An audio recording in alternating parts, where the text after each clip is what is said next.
بسم اللہ الرحمن الرحیم۔ السلام علیکم۔ روزانہ واقعات سننے کے لیے اس چینل کو سبسکرائب کریں۔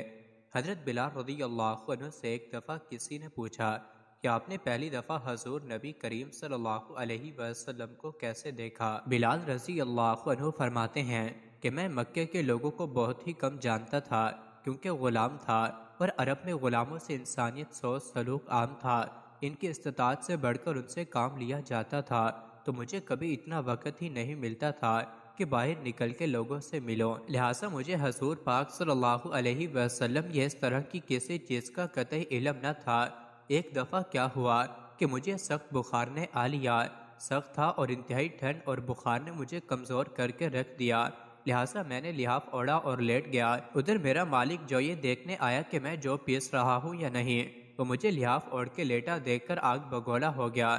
اس نے لحاف اتارا اور سزا کے طور پہ میری قمیض بھی اتروا دی اور مجھے کھلے سین میں دروازے کے پاس بٹھا دیا کہ یہاں بیٹھ کے جو پیس۔ اب سخت سردی، اوپر سے بخار اور اتنی مشقت والا کام، میں روتا جاتا تھا اور جو پیستا جاتا تھا۔ کچھ ہی دیر میں دروازے پر دستک ہوئی، میں نے اندر آنے کی اجازت دی تو ایک نہایت متعین اور پر نور چہرے والا شخص اندر داخل ہوا اور پوچھا کہ جوان کیوں روتے ہو؟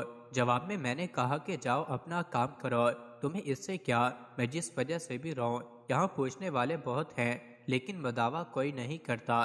قصہ مختصر کہ بلال نے حضور صلی اللہ علیہ وسلم کو کافی سخت جملے کہے۔ حضور صلی اللہ علیہ وآلہ وسلم یہ جملے سن کے چل پڑے۔ جب چل پڑے تو بلال نے کہا کہ بس، میں نہ کہتا تھا کہ میں پوچھتے سب ہیں، مداوع کوئی نہیں کرتا۔ حضور یہ سن کر بھی چلتے رہے۔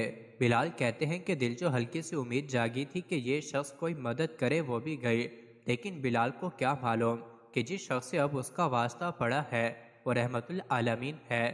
بلال کہتے ہیں کہ کچھ ہی دیر میں وہ شخص واپس آ گیا، اس کے ہاتھ میں ایک گرم دودھ کا پیالہ اور دوسرے میں کھجوریں تھیں۔ اس نے وہ کھجوریں اور دودھ مجھے دیا، لے لینا۔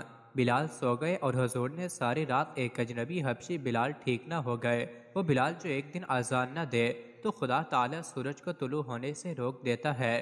اس نے حضور کے وصال کے بعد اذان دینا بند کر دی، کیونکہ جب اذان میں اشہد ان محمد رسول اللہ تک پہنچتے تو حضور کی یاد میں ہچکیاں بن جاتی۔ نہ تو مالک پیسے صبح اور کہا کھاؤ پیو اور جا کے سو جاؤ۔ میں نے کہا تو یہ جو کون پیسے؟ بہت مارے گا۔ اس نے کہا تم سو جاؤ، یہ پسے ہوئے مجھ سے غلام کے لیے چکی پیسی۔ صبح بلال کو پسے ہوئے جو دیے اور چلے گئے۔ دوسری رات پھر ایسا ہی ہوا، دودھ اور دوا بلال کو دی اور ساری رات چکی پیسی۔ ایسا 3 دن مسلسل کرتے رہے، جب تک کہ وہ تعارف جس کے بطن سے اس لافانی عشق نے جنم لیا کہ آج بھی بلال کو صحابی رسول صلی اللہ علیہ وسلم، بعد میں عاشق رسول پہلے کہا جاتا ہے، یہ تھا بن جاتی تھی اور زاروں قطار رونے لگتے تھے۔ اثار اور اخوت کا یہ جذبہ اتنا طاقتور ہے۔ اللہ ہم سب کو عمل کی توفیق عطا فرمائے۔ مزید ایسی ہی ویڈیوز کے لیے چینل کو ضرور سبسکرائب کریں۔